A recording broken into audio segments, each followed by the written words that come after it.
नमस्कार दोस्तों, कैसे हैं आप। उम्मीद है कि आप सब ठीक ठाक होंगे। दोस्तों, आज मैं आपके सामने बात करूंगा कोरोना की। और कोरोना की जैसे दूसरी लहर चल रही है, उसके अंदर हमें टीकाकरण करवाना चाहिए या ना करवाना चाहिए, इन सब के बारे में हम जिक्र करेंगे। अगर हमें टीकाकरण करवाना चाहिए तो हमें कौन सी वैक्सीन लगवानी चाहिए और कौन कौन सी वैक्सीन को हमारे देश के अंदर मान्यता है। वैक्सीन लगवाने के लिए हमें पंजीकरण किस प्रकार करवाना पड़ेगा, यानी कि रजिस्ट्रेशन किस करवाना पड़ेगा। रजिस्ट्रेशन के लिए हमें क्या क्या डॉक्यूमेंट चाहिए, इसके बारे में भी हम जिक्र करेंगे। क्या अलग अलग टीके लगवाए जा सकते हैं। मान लो आपने पहले कोवैक्सीन लगवा रखी है, कोवाक्सिन लगवा रखी है, और दूसरी बार कोविशील्ड अगर लगवाना चाहे तो कैसे लगवा सकते हैं या नहीं लगवा सकते, इत्यादि वगैरह सब बातों की हम चर्चा करेंगे। दोस्तों, बात हो रही है ज़िंदगी का टीकाकरण।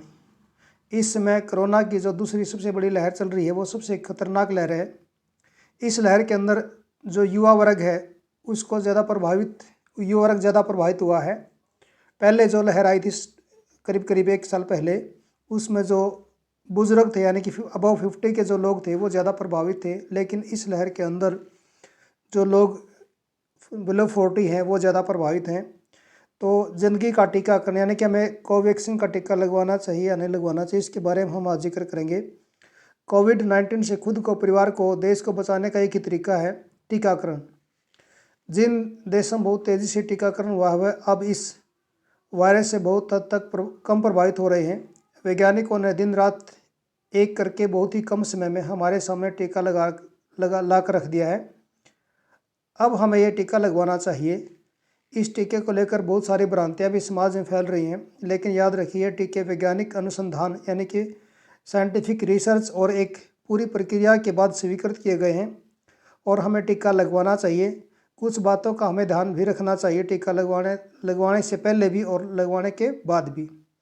बात हम करते हैं कि वैक्सीन या टीका है क्या। दोस्तों, वैक्सीन आपके शरीर को किसी संक्रमण से बचाती है, यानी कि वायरस, गंभीर बीमारी या पीढ़ी दर पीढ़ी चली आ रही बीमारी से लड़ने में आपकी सहायता करती है। इसे लगाने से आपको रोग प्रतिरोधक क्षमता बढ़ जाती है, यानी कि आपकी इम्यूनिटी पावर बढ़ जाती है। इससे आप बीमारी से लड़ने में कामयाब हो जाते हैं। यानी कि टीका अगर हम लगवाते हैं तो हमारी इम्यूनिटी पावर क्या होती है, एंटीबॉडी शरीर के अंदर बन जाती हैं और बीमारियों से लड़ने में सक्षम हो जाते हैं। वैक्सीन लगाने से प्रतिरोधक तंत्र यानी कि हमारा जो इम्यूनिटी तंत्र है वो संक्रमण को पहचानने के लिए मदद करता है। उसके खिलाफ शरीर में एंटीबॉडी बनते हैं और बाहरी बीमारी से लड़ने में हमारे शरीर की मदद करते हैं, और हम बीमारी के चपेट में आने से बच जाते हैं। कैसे बनती है वैक्सीन, इसके बारे में भी हम जिक्र करेंगे। वैक्सीन में मृत निष्क्रिय बैक्टीरिया, कुछ प्रोटीन और वायरस होते हैं जिन्हें मानव शरीर में डाला जाता है। जब ये मृत या निष्क्रिय वायरस शरीर में जाते हैं तो शरीर के प्रतिरोध तंत्र को लगता है कि शरीर पर किसी बीमारी या वायरस का आक्रमण हुआ है। तब वह उस तत्व से लड़ने के लिए एंटीबॉडी यानी कि शरीर को सुरक्षित रखने वाली सेना तैयार कर लेता है। जब एक बार शरीर में एंटीबॉडी बन जाती है तो शरीर उस सक्रिय वायरस से लड़ने के लिए तैयार हो जाता है। यही बात कोविड-19 के टीके पर भी लागू होती है। कोविड-19 के टीके लगने पर हमारे शरीर में कोरोना से लड़ने के लिए एंटीबॉडी तैयार हो जाती हैं। अध्ययन ये बता रहे हैं कि कोविड-19 का टीका लगने के बाद व्यक्ति गंभीर रूप से संक्रमित नहीं होता और उसकी मृत्यु की आशंका कम हो जाती है। तो क्या कोविड-19 टीके से संक्रमण हो सकता है? नहीं, ये एक भ्रांति है। यह असंभव है क्योंकि टीके में जो वायरस या बैक्टीरिया डाले जाते हैं वो मृत निष्क्रिय होते हैं, इसलिए टीके से कोविड-19 या कोरोना संक्रमण नहीं हो सकता। कोविड-19 की वैक्सीन शरीर में कैसे काम करती है, इसके बारे में हम जिक्र करेंगे। जब टीके के तत्व शरीर में आते हैं तब शरीर का प्रतिरोध तंत्र यानी कि इम्यूनिटी सिस्टम जो है उससे लड़ता है। जब हमारे शरीर का प्रतिरोध तंत्र एंटीबॉडी बनाता है तब प्रक्रिया के कारण शरीर का तापमान बढ़ता है, यानी कि बुखार आता है। बुखार आने का मतलब यह है कि टीके ने अपना काम शुरू कर दिया, यानी कि टीका लगाने के बाद हल्का फुल्का बुखार होता है तो वो इसका मतलब टीका आपको वो अपना असर दिखा रहा है बॉडी के अंदर। हमारे देश में लगने वाली वैक्सीन कौन कौन सी हैं, ये भी एक चर्चा का विषय है। भारत में 2 तरह की वैक्सीन लगाई जा रही हैं। पुणे के सीरम इंस्टीट्यूट ऑफ इंडिया में बनी कोविशील्ड और हैदराबाद के भारत बायोटेक में बनी कोवैक्सीन को सरकार ने मान्यता दी है। कोविशील्ड को ब्रिटिश दवा कंपनी एस्ट्राजेनेका ने ऑक्सफोर्ड यूनिवर्सिटी के शोधकर्ताओं के साथ मिलकर बनाया है। वहीं कोवैक्सीन को Indian council of medical research ICMR के साथ मिलकर भारत बायोटेक ने बनाया है। अभी और अनुसंधान चल रहे हैं, यानी कि रिसर्च चल रही है।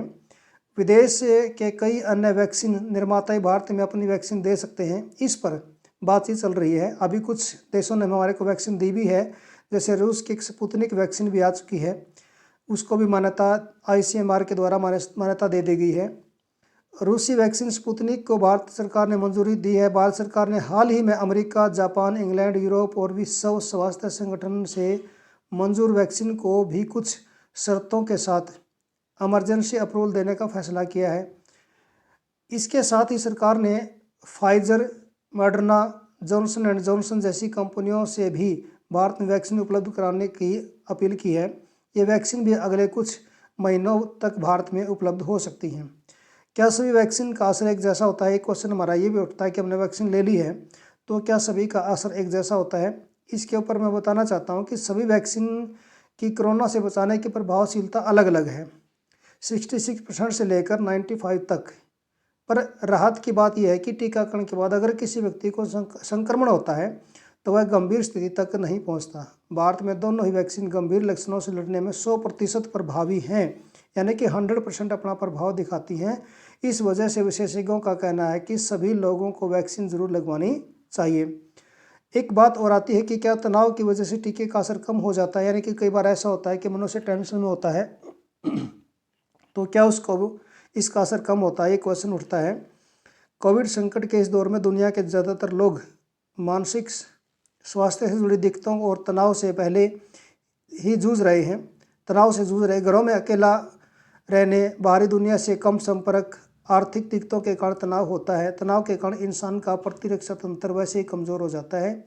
इससे टीकाकरण का असर भी कम हो जाता है, इस तरह की रिपोर्ट सामने आई है। ऐसी समस्याएं खासकर ज़्यादा उम्र वाले लोगों में दिखाई देती हैं। रिसर्चर जो बताना चाहते हैं कि शारीरिक बदलाव और मानसिक तनाव वैक्सीन की प्रभाव क्षमता को कम कर सकता है। साथ ही यह शरीर की रोग प्रतिरोधक क्षमता पर भी असर डाल सकता है। पहले ही कोविड संकट की वजह से ऐसे खतरे बढ़ गए हैं। वैक्सीन के दायरे में कौन आएगा, यानी कि किस किस को वैक्सीन लगेगी? पहले यह वैक्सीन 45 ईयर से अधिक लोगों को लगाई जा रही थी। सरकार ने 1 मई से यह वैक्सीन 18+ से अधिक उम्र वाले लोगों को भी लगाने की इजाज़त दे दी है। देश में 18 साल और इससे ज़्यादा उम्र के लोगों का टीकाकरण 1 मई से शुरू होगा है। इसके लिए 28 अप्रैल से कोविन पोर्टल पर रजिस्ट्रेशन शुरू हो चुका है, यानी कि पहले आपको रजिस्ट्रेशन करवाना पड़ेगा।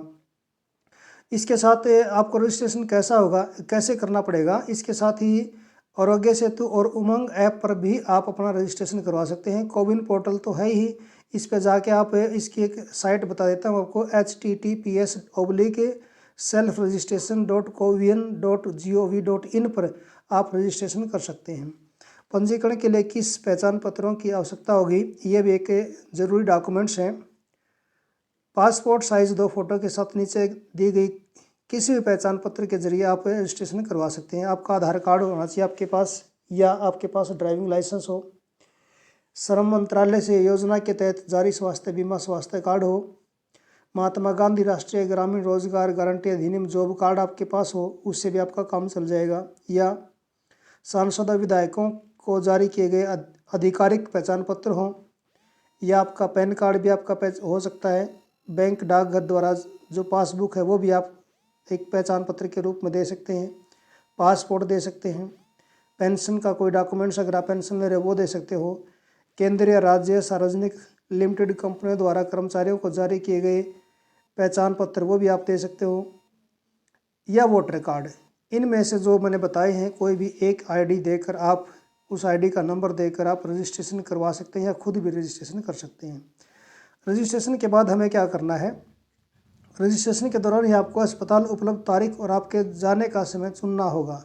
इसके बाद आपके पास पंजीकृत मोबाइल पर एक संदेश आएगा, जहाँ जिस मोबाइल से आपने रजिस्ट्रेशन किया है उसमें आपको टीकाकरण से होने वाली तारीख लिखी होगी।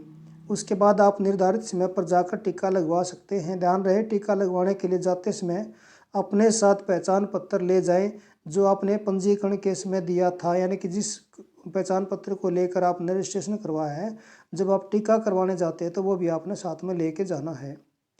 क्या पहले और दूसरे टीके के लिए अलग अलग पंजीकरण करना होगा? एक क्वेश्चन ये भी उठता है कि कई लोगों ने पहले इंजेक्शन लगवा लिया है तो क्या दूसरे के लिए उसको रजिस्ट्रेशन करना पड़ेगा? नहीं, एक बार पंजीयन रजिस्ट्रेशन करने पर, यानी कि पंजीयन करने पर आपको संभावित तारीखों की सूचना दे दी जाएगी। उसकी सूचना आपको मोबाइल पर मैसेज के द्वारा मिलेगी। पंजीयन तो नहीं करना होगा, लेकिन तारीख, स्वास्थ्य केंद्र और समय आपको सुनिश्चित करना होगा। तो दोस्तों, ये जानकारी मैंने आपको दी है कुछ। अभी कुछ बातें और हैं। क्या अलग अलग टीके लगवाए जा सकते हैं? जैसे पहला कोवैक्सीन का तो दूसरा कोविशील्ड का। एक क्वेश्चन होता है कि पहले अगर आपने मान लो कोवैक्सीन का लगवा रखा है, दूसरी बार कोविशील्ड का लगवा सकते हैं या नहीं, या पहले कोविशील्ड का अगर लगवा रखे हैं तो क्या हम दोबारा फिर दूसरी वैक्सीन की डोज ले सकते हैं? ये कुछ सवाल हैं। तो इसके लिए आपके लिए सुरक्षित नहीं होगा कि आप पहले दूसरी डोज लगवा रखी है तो सेकंड टाइम दूसरी लगवाओगे। आपने दूसरी बार भी वही डोज लगवानी जो पहले समय, यानी कि फर्स्ट टाइम टीकाकरण के अंदर आपने लगवाई थी। वैक्सीनेशन कहाँ पर हो रहा है? टीकाकरण की अलग अलग स्थान तय हैं। फिलहाल सरकार ने तय किया है कि इसे स्कूल परिसर में आयोजित किया जाएगा ताकि अस्पतालों में ज़्यादा भीड़ ना हो। आपके नज़दीक वैक्सीन कैंप भी लगाए जा रहे हैं, यानी कि आपको सूचना दे दी जाएगी कि आपका नियरेस्ट कौन सा वैक्सीनेशन कैंप लगा जा रहा है।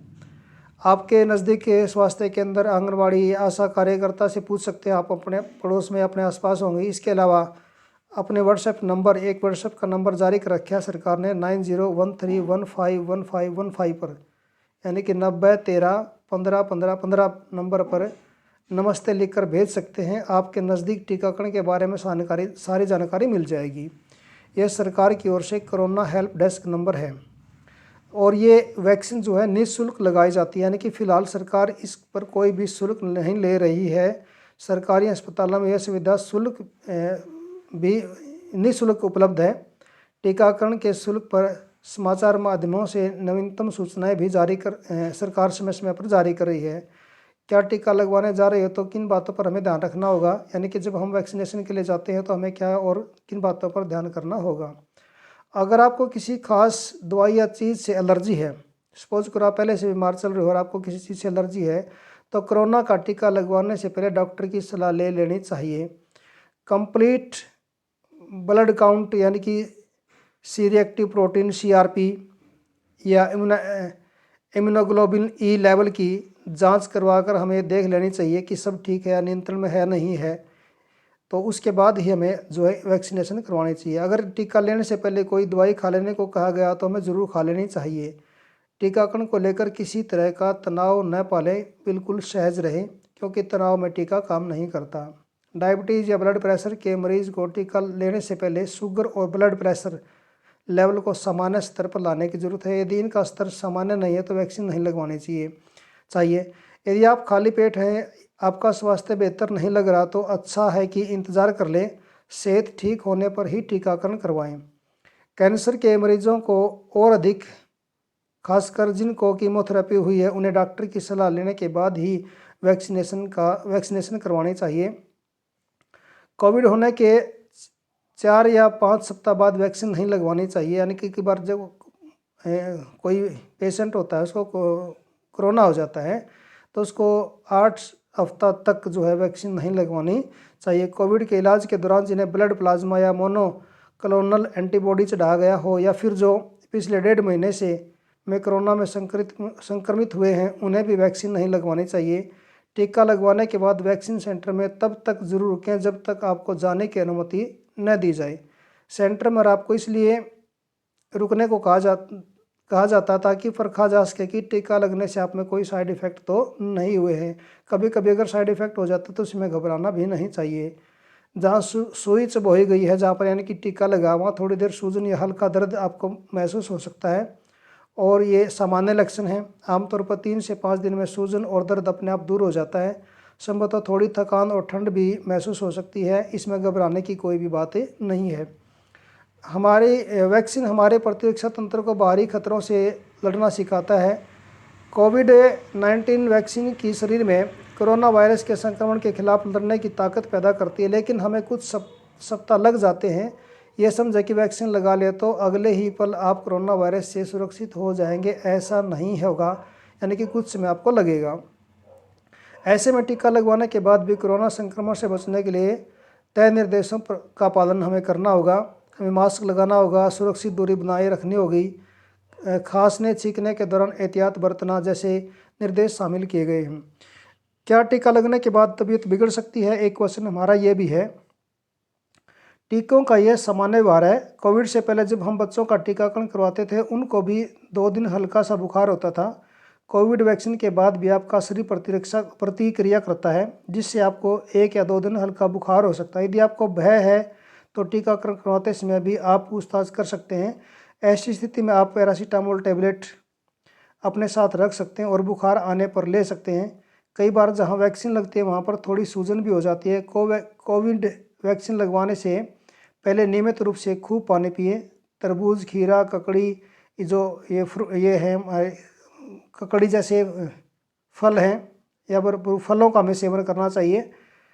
और साइड इफ़ेक्ट्स की आशंका से हमें अपने आप को बचाना चाहिए। वैक्सीन लगवाने के बाद भी आप पोषण युक्त भोजन ले सकते हैं। खूब पानी हमें पीना चाहिए। एक बात और आती है कि क्या टीकाकरण के बाद शराब पीना उचित है? ये जो लोग अल्कोहल के आदी होते हैं वो इस प्रकार के क्वेश्चन करते हैं। वैक्सीन लेने के बाद शराब का सेवन बिल्कुल भी नहीं करना चाहिए, क्योंकि इसकी वजह से डिहाइड्रेशन यानी कि शरीर में पानी की कमी की समस्या हो सकती है, जिसकी वजह से साइड इफ़ेक्ट बढ़ सकते हैं। अल्कोहल रिसर्च नाम के जर्नल में प्रकाशित एक शोध ने कि माने तो टीका लगवाने के बाद शराब पीने से आपकी प्रतिरोधक क्षमता भी कमज़ोर हो जाती है, यानी कि आपकी इम्यूनिटी भी कमज़ोर हो जाती है। कौन सी चीज़ें नहीं खानी चाहिए? इसके अलावा एक क्वेश्चन ये भी आता है। ये कुछ क्वेश्चन तो लोगों ने पूछे हैं, लेकिन हमें कौन सी चीज़ें और नहीं खानी चाहिए? ये ब्रिटिश जर्नल ऑफ न्यूट्रिशन में प्रकाशित एक शोध में ने सूचना दी है कि कोविड लगवाने के बाद आपको सैचुरेटेड फैट, कैलोरीज से भरपूर प्रोसेस्ड फूड बिल्कुल भी नहीं खाना चाहिए, उसे दूर रहना चाहिए। Journal of clinical sleep medicine की एक शोध की माने तो कोरोना का टीका लगवाने के बाद बहुत ज़्यादा मीठी और चीनी वाली चीज़ों से भी दूर रहे, नहीं तो तनाव और थकान हो सकती है, साथ में नींद की भी दिक्कत आ सकती है। तो ये कुछ चीज़ें हैं जो हमें नहीं खानी चाहिए, इनको परहेज़ करना चाहिए। बच्चों को भी कोरोना हो सकता है, क्या उन्हें टीका लगाना चाहिए? लगवा लेना चाहिए, लेकिन ऐसा भी प्रिस्क्राइब नहीं है कि बच्चों के लिए ये डोज अभी नहीं बनी है, इसको हमें बिल्कुल भी नहीं लगवाना चाहिए। फिलहाल बच्चों पर वैक्सीन के ट्रायल नहीं हुए, इसी वजह से बच्चों का भी टीका नहीं लगवाना चाहिए। टीके के बिना भी बच्चों को भी कर सकते हैं सुरक्षित, यानी कि अगर टीका न लगवाया जाए तो भी बच्चों को सुरक्षित रख सकते हैं। इसका सबसे बेहतरीन तरीका यह है कि परिवार के सभी लोग वैक्सीन लगवाएं। भारत में फिलहाल 18 साल तक के उम्र के अधिक वाले लोगों को टीकाकरण यानी कि जारी है, लगाया जा रहा है। हमारी जिम्मेदारी है कि परिवार के सभी लोग टीकाकरण करवा लें। ऐसा करके हम बहुत हद तक परिवार के बच्चों को संक्रमण से दूर रख सकते हैं, यानी कि जब बड़ों को अगर टीका लग जाएगा तो छोटे जो अपने आप उस संक्रमण से बच सकते हैं। एक क्वेश्चन होता है कि क्या महिलाएं महामारी के दौरान वैक्सीन लगवा सकती हैं? महिलाएं बिल्कुल लगवा सकती हैं। महामारी के दौरान भी वो इंजेक्शन लगवा सकती है, उसका कोई भी साइड इफ़ेक्ट नहीं है। यानी कि किन लोगों को वैक्सीन नहीं लगवानी चाहिए? महिलाओं की बात करें तो कोरोना से पहले डोज आपकी गंभीर एलर्जी हो, मैंने किसी महिला को ज़्यादा एलर्जी है, उसको नहीं लगवानी चाहिए। आप गर्भवती हो या आप स्तनपान करा रही हो, आपको कोरोना के लक्षण हैं, उस समय भी आपको नहीं लगवानी चाहिए। आप अन्य किसी बीमारी से पीड़ित हैं तो डॉक्टर की सलाह लेकर इन चीज़ों के अंदर, गर्भवती हैं या बच्चों को स्तनपान करा रहे हैं या कोरोना के लक्षण नज़र आ रहे हों या आपको कोई गंभीर एलर्जी है, तो वैक्सीनेशन करवाने से पहले डॉक्टर की सलाह ज़रूर ले लेनी चाहिए एक बार। और यदि आप 45 साल से ज़्यादा है तो केंद्र सरकार की व्यवस्था के मुताबिक आपके देश में किसी भी वैक्सीन सेंटर पर टीका लग सकता है, पर 18 से 44 वर्ष के आयु समूह के लिए स्थिति स्पष्ट नहीं है। इस आयु समूह के टीकाकरण की जिम्मेदारी राज्य सरकारों की है। इस वजह से अलग अलग राज्यों में अलग अलग टीकाकरण के इंतजाम हो रहे हैं। तो एक क्वेश्चन आता है कि वैक्सीन लगवा लें हम कोविशील्ड या कोवैक्सीन, तो क्या ये सुरक्षित है? एक सवाल सबके मन में उठता है। वैक्सीन पूरी तरह सुरक्षित है। इसको एक प्रक्रिया के तहत जांचा और परखा गया है, लेकिन यह समझ लेना चाहिए कि हर मनुष्य का शरीर अलग अलग प्रवृत्ति का होता है। वह अलग अलग प्रतिक्रियाओं पर अलग अलग प्रतिक्रिया देता है। इसलिए ज़रूरी है कि टीकाकरण से पहले आप सभी उपायों को अपना लें। यदि आपके शरीर में पहले से कोई गड़बड़ी या असामान्य चीज़ों से हो रही है तो उन्हें पहले ठीक कर लें, यानी कोई एलर्जी है तो उसकी पूरी चिकित्सक से अपनी सलाह कर ले, परामर्श ले लें। कोरोना से संक्रमण व्यक्ति का कब टीकाकरण होगा, यानी कि जिसको कोरोना हो जाए तो उसका टीकाकरण कब होगा।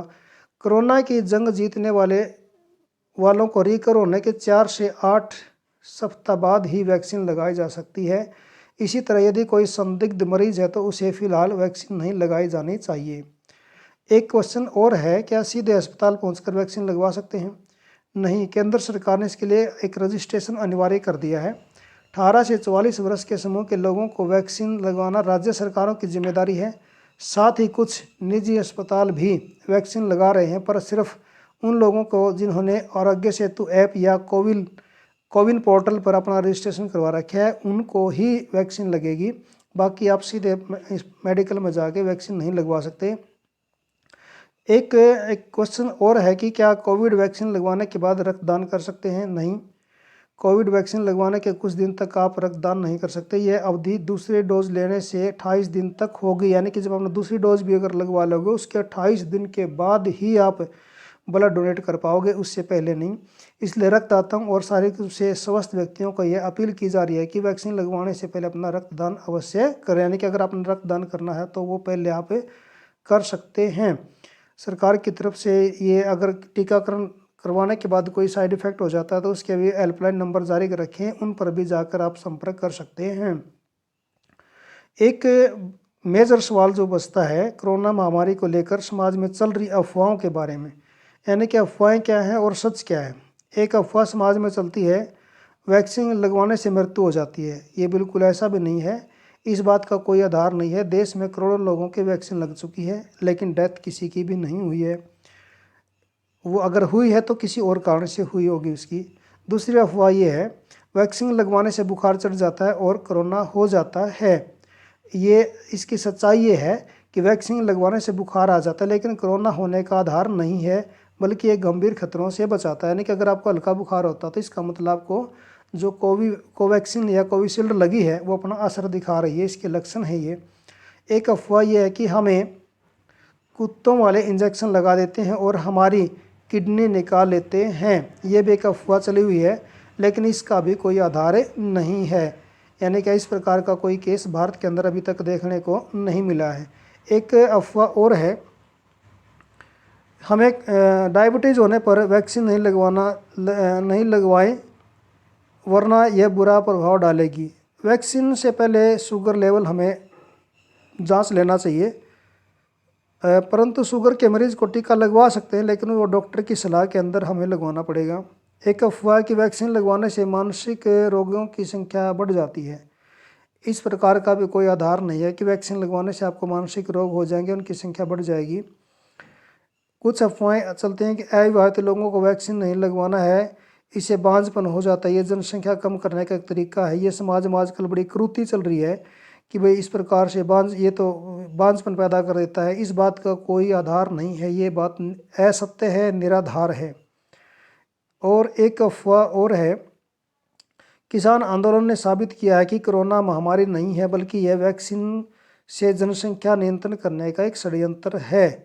ये आजकल बड़े गाँव में स्तर पर बड़ी अफवाहें चल रही हैं कि किसान आंदोलन को ख़त्म करने के लिए सरकार ने हथकंडे अपना रखे हैं, या ये जनसंख्या नियंत्रण करने के लिए सरकार इस प्रकार के इंजेक्शन लगा रही है ताकि लोग मर जाएं और जनसंख्या कम हो जाए।